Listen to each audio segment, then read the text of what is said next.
paz do Senhor, meus irmãos, amém?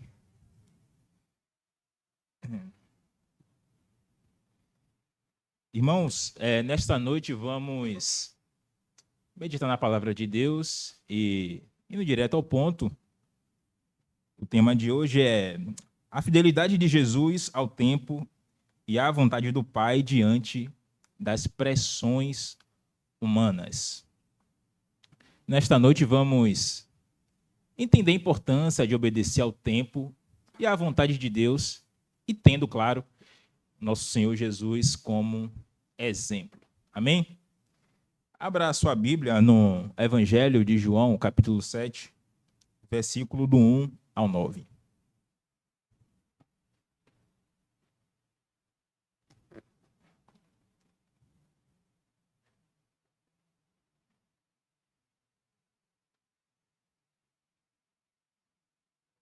João 7, do 1 ao 9.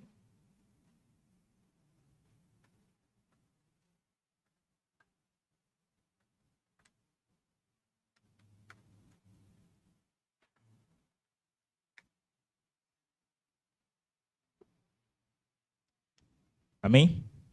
Está escrito: passadas estas coisas, Jesus andava pela Galileia, porque não desejava percorrer a Judéia, visto que os judeus procuravam matá-lo.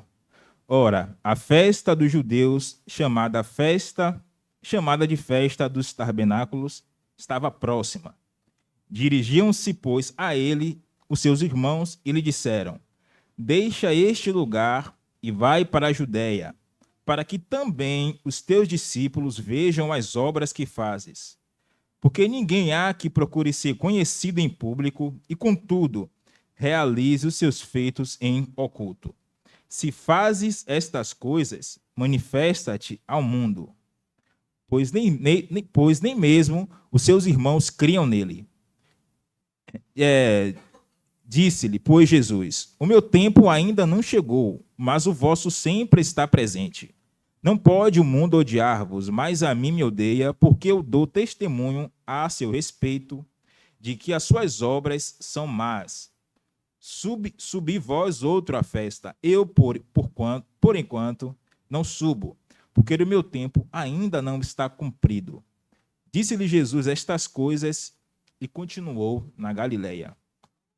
Irmãos, esse capítulo 7 começa com a seguinte expressão: passada estas coisas. Aqui João usa essa expressão para... essa expressão geralmente em João indica uma transição narrativa.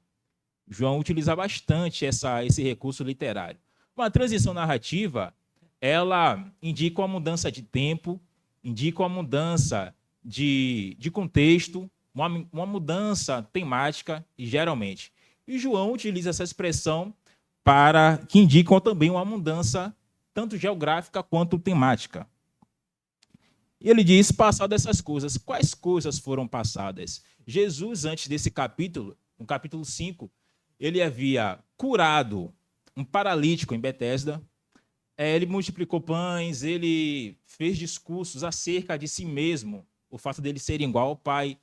Ele multiplicou os pães, se eu não me engano, também andou sobre as águas, falou sobre ele mesmo ser o pão da vida, foi abandonado pelos discípulos. Agora, no capítulo 7, João fala depois destas coisas. Então, depois disso tudo, Jesus não andava mais na Judéia, mas na Galileia. Ele fez essas coisas, esses milagres, esses discursos, na região da Judéia. E por ele ter feito essas coisas, especialmente curado um paralítico no sábado, os judeus, os fariseus, líderes religiosos, desejavam matar a Jesus. Por isso, ele sai intencionalmente para a Galileia. E o intervalo entre o capítulo 5, melhor dizendo, o intervalo entre o versículo 1 do capítulo 7 e o versículo 2 são 6 meses. 6 meses, porque ele realizou o milagre lá de Betesda numa festa dos judeus. João utiliza essa expressão, numa festa dos judeus. Mas muitos concordam que aquele milagre foi realizado numa festa da Páscoa. E entre a Páscoa e a festa dos tabernáculos são 6 meses. Então, João não está preocupado em dizer o que Jesus fez nesse intervalo de 6 meses na Galileia. Porém, o Evangelho Sinótico mostra muito bem o que Jesus fez na Galileia. Fez a pesca maravilhosa, curou a sogra de Pedro, a mulher do fluxo de sangue, entre outros milagres que ele fez na Galileia. Mas João não está mais ocupado por isso. Então, entre o versículo 1 e o versículo 2, tem um intervalo aí de 6 meses. Então, ele pula essa missão que Jesus fez na Galileia para o versículo 2, aí para a festa dos tabernáculos. E a diferença entre a Galileia e a Judéia explica porque Jesus começou a percorrer, andar pela Galileia.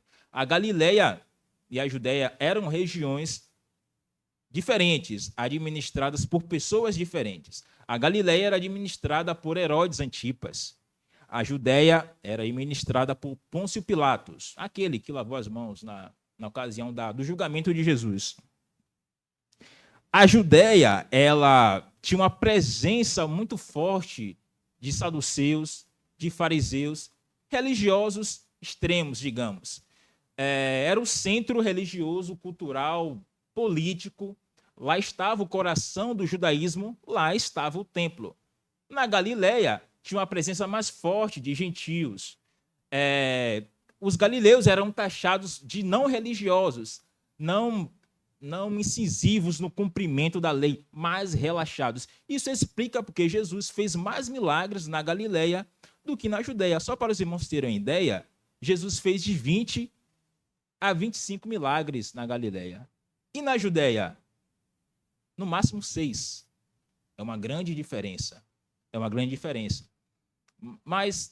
E Jesus fez 6 milagres, cerca de 6 milagres, de 3 a 6 milagres na Judéia, mas bem pontuais, milagres bem pontuais.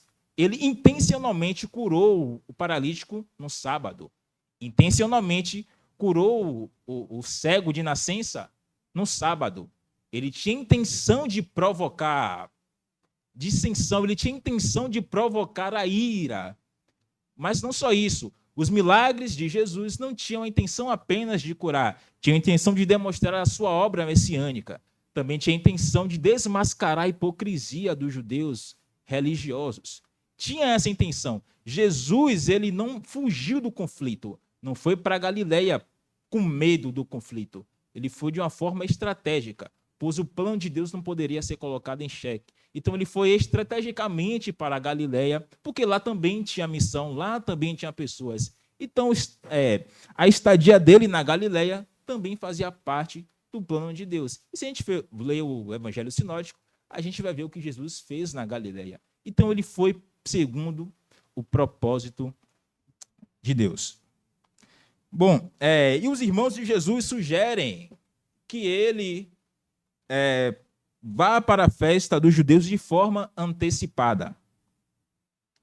Aqui no versículo 13, por exemplo, dirigiam-se, pois, a ele e seus irmãos e lhe disseram: deixe este lugar e vai para a Judéia. O lugar justamente é onde não era adequado para ele ir naquele momento. E quem são os irmãos de Jesus? Os irmãos de Jesus é mencionado lá por Mateus, capítulo 3, 55. José, Tiago, Simão e Judas. Não o traidor, óbvio. José, Tiago, Simão e Judas. 2 deles, ou provavelmente todos eles, sugeriram que Jesus fosse para a Judéia. E eles falam: para que teus discípulos também vejam as obras que tu fazes.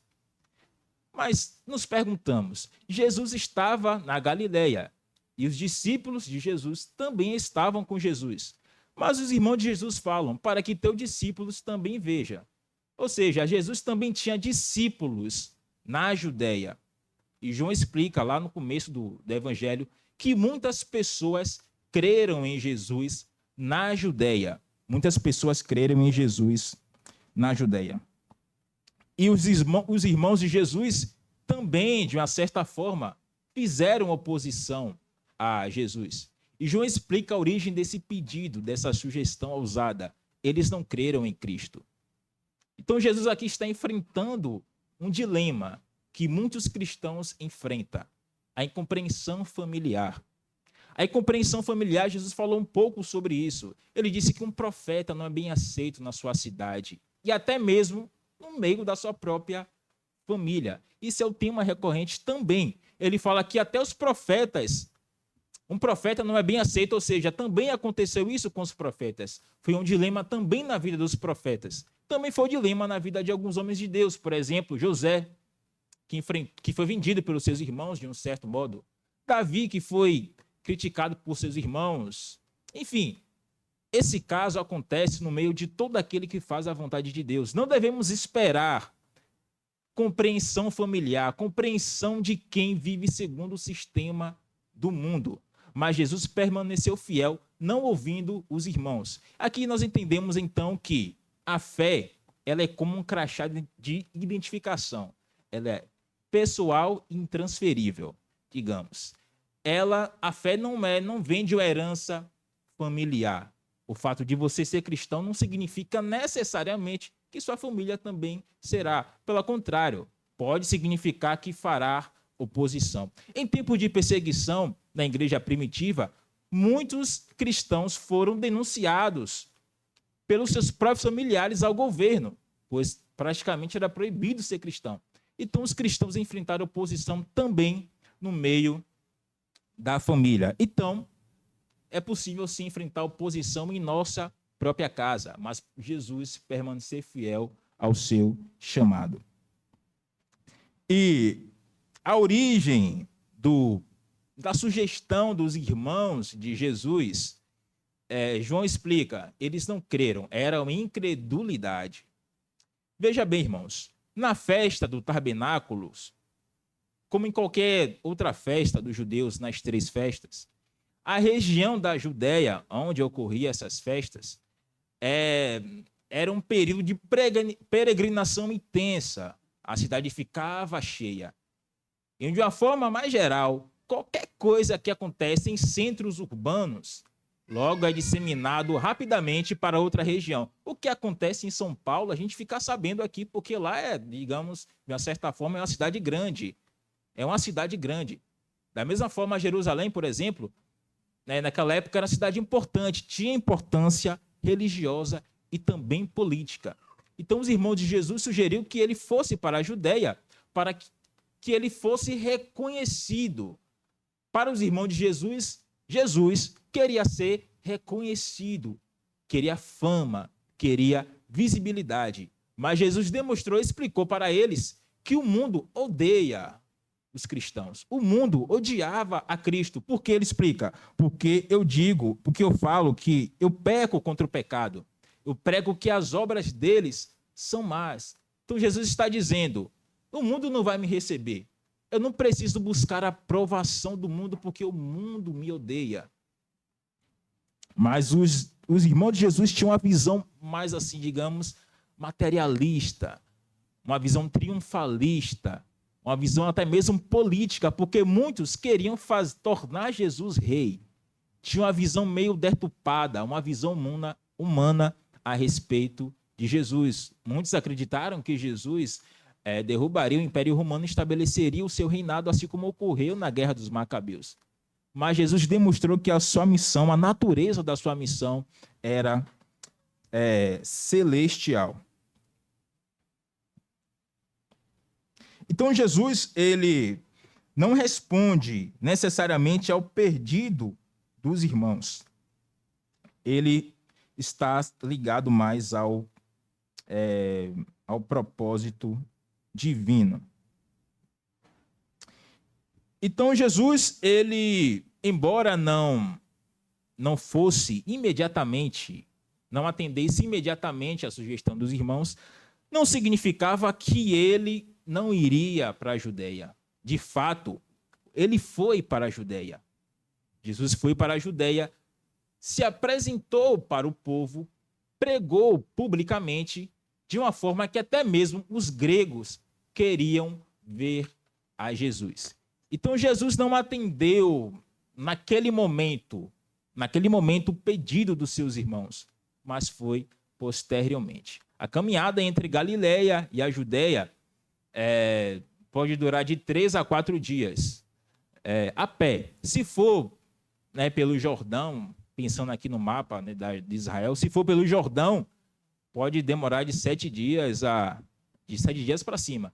Então Jesus, os irmãos pediram que Jesus fosse de uma forma antecipada para a festa, para a Judéia. Mas Jesus foi no próprio tempo de Deus. Foi lá no seu próprio tempo. Então Jesus, depois que os irmãos de Jesus sobem à festa, Jesus vai atrás. E João explica que Jesus apareceu no meio da festa. Primeiramente, Jesus vai à festa de forma secreta, não publicamente. Depois ele se manifesta no meio da festa, ou seja, no segundo ou no terceiro dia da festa. E depois, no último e grande dia da festa, Jesus prega solenemente, publicamente, oferecendo a água da vida. Então vemos que Jesus, ele tinha um propósito específico para ir. Ele foi em um momento específico, em uma ocasião específica, falar coisas específicas. Ou seja, ele tinha total consciência do propósito de Deus, total consciência dos planos de Deus. Mas observe a resposta de Jesus, irmãos. A sugestão dos irmãos, Jesus disse: ainda não é o meu tempo, ou ainda não chegou a minha hora. Eu me lembro lá da festa de Caná, quando Jesus multiplicou, transformou a água em vinho. E a mãe de Jesus diz a ele: o vinho acabou. E ele responde: que tenho eu contigo, mulher? Ainda não chegou a minha hora. Ainda não chegou o meu momento. Mas ele transformou a água em vinho. Aqui, ele responde aos seus irmãos: ainda não chegou o meu tempo. Mas ele foi para a festa. Veja, irmãos, antes nas nossas orações mais sinceras, orações fervorosas a Deus, antes de ele atender ao nosso pedido, ele primeiro considera os seus próprios propósitos. Ele considera o seu próprio propósito. Ele vê a sua própria vontade. Deus vê a sua própria necessidade antes de atender às nossas necessidades. E João ensinou na sua carta: orar a Deus, colocar diante da vontade de Deus. Se eu estiver diante da vontade de Deus, com certeza ele responderá. E aqui Jesus aplica esse princípio. Não era da vontade dele, melhor dizendo, não era do propósito dele, não era o tempo dele ir naquele momento. Ele não obedecia à vontade humana. É importante enfatizar isso. Ele não era guiado pelas pressões humanas e nem pelos apelos emocionais. Ele primeiro considera os seus próprios propósitos. Porque Deus, ele não dá aquilo que nós vamos, nem sempre dar aquilo que queremos. Porque se Deus sempre dar aquilo que a gente pedir, ele vai estar criando filhos mimados. E não filhos que amam a ele pelo que ele é e não pelo que ele pode dar. Ele primeiro considera os seus próprios propósitos antes de responder ao nosso próprio propósito, ao nosso próprio pedido. Jesus foi para a Galileia, mas no seu próprio tempo, com certeza. Agora, ele foi para a festa dos tabernáculos, porque também tinha um propósito muito específico. A festa do tabernáculo também apontava para o Messias. Ele tinha que, em um momento específico, em uma ocasião específica. Por exemplo, quando ele vai no meio da festa, ele prega dentro do templo. E quando ele prega solenemente no último e grande dia da festa, que é o oitavo dia, no oitavo dia, o sacerdote derramava a oferta de libação. A oferta de libação é a oferta de água sobre o altar. E é exatamente nesse contexto, nesse momento, que Jesus prega oferecendo a água da vida, porque a festa dos tabernáculos apontava para Cristo. Essa festa, realizada pelos judeus, relembrava o período em que eles viveram durante 40 anos no deserto, em cabanas, em galhos, em folhas secas. E um dos simbolismos da festa, um dos elementos dessa festa era a água que foi mencionada, e também a luz. Quando o sacerdote derramou a água sobre o altar, Jesus ofereceu a água viva para o povo. Quando o sacerdote, ou melhor dizendo, quando a luz era lembrada, a luz que ficava lá no templo, se eu não me engano, uma menorá enorme, essa luz fazia alusão à coluna de fogo que guiou o povo pelo deserto. Quando a luz era mencionada, Jesus, nesse contexto, falou sobre si mesmo, dizendo ser a luz, ofereceu a luz para o povo, a luz que guiava o caminho para o Pai. Então era tudo assim contextual. Ele tinha, obviamente, consciência do tempo, pois os planos de Deus ele acontece de uma maneira, de uma precisão matemática. Vemos as leis da natureza obedecendo os seus princípios. O plano de Deus também segue o mesmo princípio. Ele utiliza os meios, prepara o ambiente, todas as condições objetivas. E Jesus tinha total consciência desse propósito divino. Então ele foi à festa com esse propósito e com esse objetivo, obedecendo não ao relógio humano, não ao tempo humano, mas ao relógio divino. Então, irmãos, aqui nós temos não apenas um grande exemplo, mas uma vida. Porque Jesus, eu tenho receio em dizer que Jesus é um exemplo a ser seguido.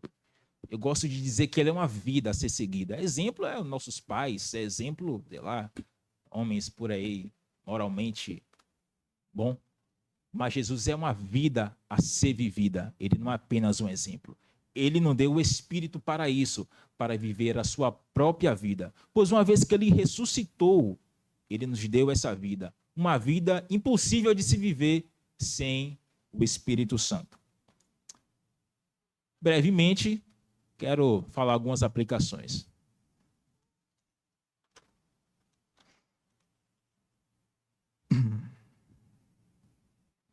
Jesus sabia quando se afastar de certos lugares para não comprometer o plano de Deus. Ele não se colocava em ambientes que colocassem em risco a sua missão. E nós temos tido esse discernimento ou temos nos colocado em situações, em ambientes que ameaçam nossa comunhão com Deus e enfraquecem a nossa vida espiritual. A rejeição familiar faz parte da vida de quem deseja viver uma vida radical de obediência ao chamado de Deus. Não espere compreensão de que não anda conforme o sistema do mundo. Assim como os irmãos de Jesus creram após a ressurreição, é importante a gente enfatizar isso, que os irmãos de Jesus creram após a ressurreição. Eles estavam lá orando na ocasião do Pentecoste. 12 irmãos de Jesus escreveram cartas que estão no Novo Testamento, Judas e Tiago, e foram pessoas influentes na igreja primitiva. Eles creram em Jesus depois disso, porque Jesus permaneceu fiel à vontade e ao propósito de Deus. Então, se você permanecer fiel à vontade e ao propósito de Deus, a sua casa também pode ser salva. Amém, irmãos? Glória a Deus. Então, Jesus também tinha total discernimento do tempo divino para cada caso. Como discernir o tempo de Deus em nossas vidas? E antecipá-lo é um problema grande, antecipar o tempo de Deus. Abraão antecipou o tempo de Deus. E hoje a nação, tanto de Israel como os árabes, sofrem as consequências. Ele teve um filho com sua escrava de forma antecipada. E esses dois filhos, Isaac e Ismael, são os pais dessas duas nações que enfrentam guerras e conflitos históricos que duram milênios e séculos. Então tem consequências duradouras. Saul também tentou apressar-se. Ele ofereceu sacrifício fora do tempo e também usurpou a função de um sacerdote. O resultado foi que ele perdeu o reino, se apressou ao tempo de Deus. Mas vamos aqui equilibrar a balança. Também devemos discernir quando é a vontade de Deus. Por exemplo, Moisés, Deus preparou todas as condições objetivas, ele preparou o cenário, o povo, a estrutura, mas Moisés rejeitou o tempo de Deus, resistiu, melhor dizendo, ao tempo de Deus, ao dizer, não, Senhor, manda outro, eu não sei falar. Assim também na vida de Saul, ele também resistiu. Assim também na vida de Gideão. Chegou o tempo de Deus e ele resistiu. Porque, irmãos, o tempo de Deus, o chamado de Deus, a vocação de Deus, não está condicionada à nossa percepção pessoal. Não está condicionada aos nossos complexos inferiores. Não está condicionada à nossa percepção de habilidade, não está condicionada a nada do que a gente tem. A vontade de Deus, o chamado de Deus está condicionado à determinação do próprio Deus. Ele chama você. Ele chama você segundo a sua própria determinação, segundo o seu próprio plano.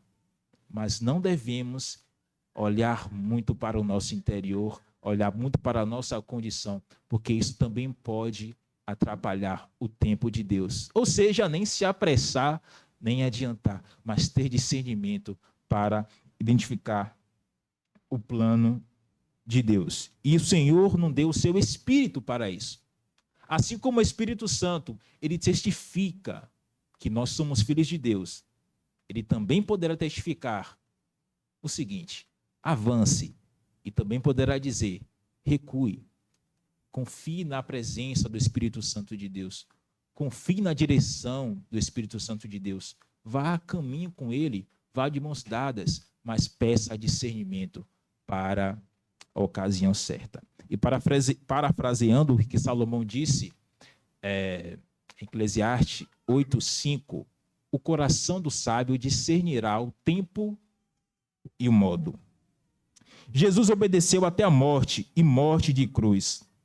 A fidelidade de Jesus ao tempo do Pai culminou na cruz, onde o céu encontrou a terra, e o plano se fez carne, sangue e redenção. Que o Senhor nos abençoe, irmão, com essa palavra. Até aqui nos ajudou o Senhor. Oração, né? Vamos orar. Senhor Deus, nós te agradecemos por essa palavra breve, mas que o Senhor nos transforme por meio dela. Nos ajuda, Senhor, a seguir a tua vontade, seguir o teu propósito, seguir o teu plano, seguir a tua direção. Confiamos em ti por isso. Pai, nos ajude em nome de Jesus. Amém.